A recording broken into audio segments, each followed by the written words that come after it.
The movie is set in the year 1962, when the United States and the Soviet Union are at each other's neck. In America, there is a rumor that the Soviets may drop a nuclear bomb any time, prompting many citizens to build a secret bunker in their house. Eccentric scientist Dr. Calvin Weber is one of those citizens, and after months of hard work, he has built an advanced fallout bunker in his backyard, which has all the amenities required to survive a nuclear war. One day, Calvin organizes a party at his house and invites several of his colleagues. While everyone is enjoying themselves, President Kennedy announces on live television that they are planning a secret mission against the Soviets. This terrifies Calvin, and he believes that the war is about to commence shortly. Hence, he sends all the guests away and hurries to the secret bunker alongside his pregnant wife, Helen. At the same time, an aircraft is flying over the city when it experiences a mechanical failure. It crashes straight into Calvin's house, destroying it completely.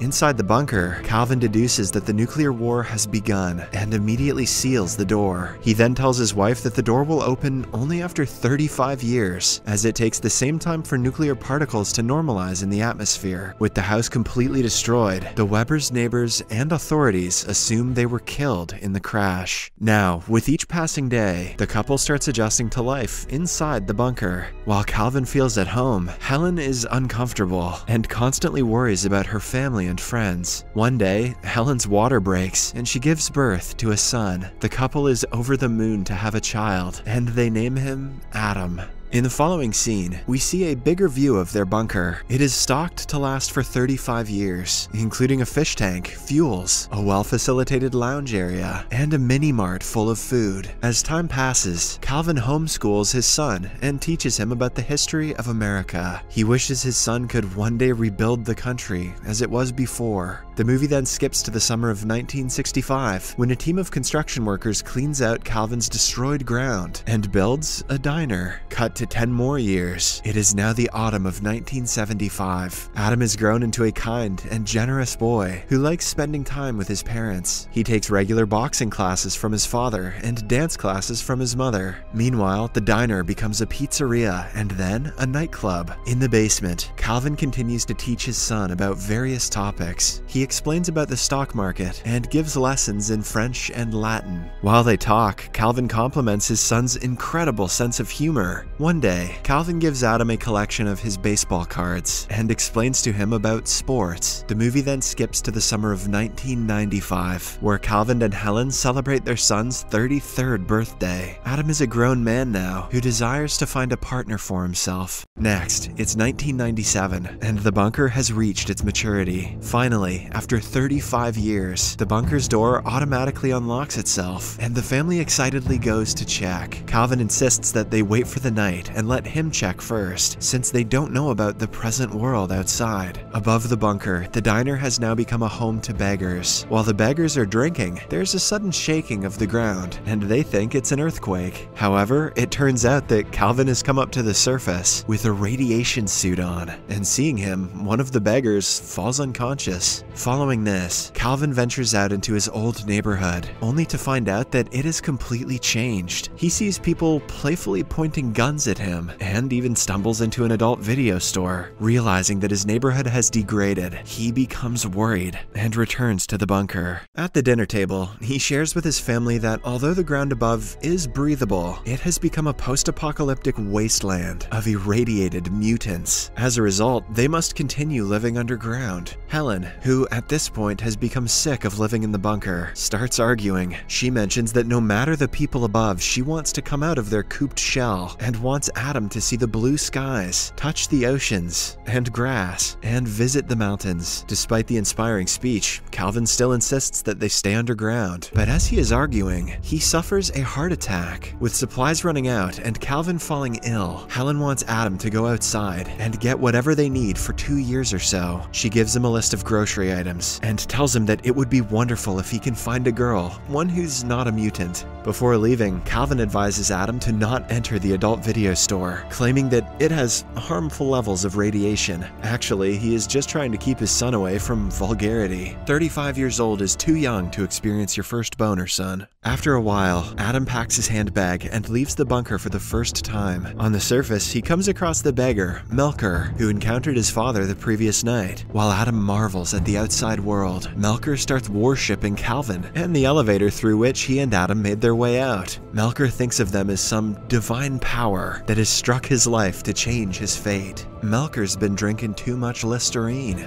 Meanwhile, Adam finally sees the blue sky above and waves at people in the streets as he is seeing them for the first time. He's stunned to see a woman of color and greets her excitedly. Next, he stumbles upon the same adult video store his father had warned him about, so he quickly covers his nose and urges others to do the same. Later, Adam gets on a bus, but he is scared to feel the vehicle moving. He speaks as per his taught knowledge, but that apparently doesn't fit with the normal life at present. The passengers on the bus think that he is crazy, and the bus driver even gives him a weird stare. After a while, Adam finally arrives at a grocery store and strolls around to pick up the items his mom had listed for him. When he goes to buy meat, the butcher tells him that if he makes a larger order, it would be directly delivered to his house. Hearing the word house, Adam realizes that he has forgotten the way back to his bunker. Worried, he desperately looks around the city for his bunker's location, but doesn't find any sign of it. By this point, his cash has almost run out, so he tries to sell his father's classic baseball cards at a hobby shop. The shop owner concludes that Adam is crazy for trying to sell the cards for a surprisingly low price, so he offers to buy the whole pack for just $500. Just then, the shop's assistant, Eve, approaches the two and stops the owner from cheating. She informs Adam that each of his cards costs at least $6,000, as they are all extremely rare. She then berates her boss and quits her job on the spot. Witnessing all this, Adam is instantly smitten with her. After coming out of the store, he begs Eve to drive him to the Holiday Inn restaurant, as per his mother's instructions. At first, Eve refuses, but when Adam promises to give her 2 cards in return, she agrees. Soon, the two arrive at the hotel, but before Adam can say anything, Eve returns home.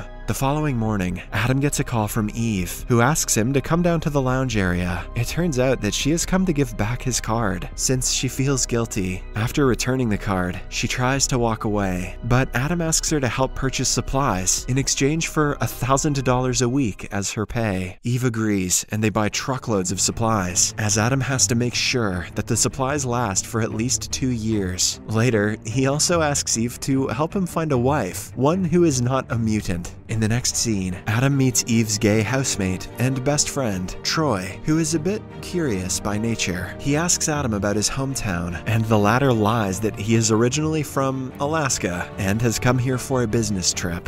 Later, Eve and Troy give Adam a fashion makeover, and the two even take him skateboarding. Imagine the 90s feeling like the future. Next, Adam gets the chance to see the ocean for the first time, and he excitedly dives into the water and enjoys himself. He also attends a baseball game and shouts in excitement that he finally knows what his father was talking about. One day, it starts raining, and Adam feels the rainwater for the first time in his life. Eve urges him to return to the house, but Adam wants to keep experiencing the wonderful feeling. Out of nowhere, he hugs Eve tightly, implying that he is enjoying life in the real world, and that perhaps he has finally achieved his first boner. Later that evening, Eve and Troy take Adam to a 1940s swing-style nightclub to find him a wife. They advise him to be himself while approaching women. Surprisingly, Adam attracts the attention of several women, including Eve's nemesis, Sophie. When he and Sophie start to get along, Eve feels uncomfortable and drags Adam away to a table. She then recommends that he look for a sweet girl instead of Sophie. After a while, Adam approaches a girl and they soon get along when he asks her for a dance. In no time, Adam woos the crowd with his exemplary dancing skills, as he has had years of practice inside the bunker. Oh yeah, he got it from his mama. Meanwhile, a jealous Eve reconnects with her ex-boyfriend, who pokes Adam into an argument. However, he soon regrets it when Adam demonstrates his boxing skills, having trained every single day with his father in the bunker. door. Because of all the commotion, Eve gets irritated and decides to abandon Adam and return home. A while later, Troy also arrives and informs Eve that Adam left the club with Sophie. Hearing this, Eve storms out of the house and gets in her car to go get Adam back. Just as she is about to drive off, Adam suddenly knocks on the door, startling the life out of her. Following this, the two return to the house and Adam explains that he politely rejected Sophie, as he could only think of Eve. He then expresses his love for her, and the two finally kiss. Now, with Eve by his side, he decides to tell her about his past. He reveals that he lived in a fallout bunker with his family for 35 years, and is seeing the outside world for the first time. He also expresses his desire to make Eve his wife, and take her to the bunker so that they can live a happy life. However, Eve thinks he is crazy and asks him to leave. The following day, while learning to drive a truck with Troy, Adam spots the adult video store from earlier and finally discovers his bunker's location. He hurries back to Eve's house to tell her about his finding, but he notices two psychiatrists waiting for him there. Adam initially cooperates but escapes after giving Eve and Troy the key to his hotel room. He asks them to take all the cards and pay his hotel bill before driving away in a truck. A while later, Troy and Eve reach Adam's room in the hotel and find clothing, toothpaste, and other items from the 1960s. They also come across some valuable stock certificates of Adam's father, which are now worth millions. With this, they conclude that Adam is not crazy, and he was actually telling the truth the whole time.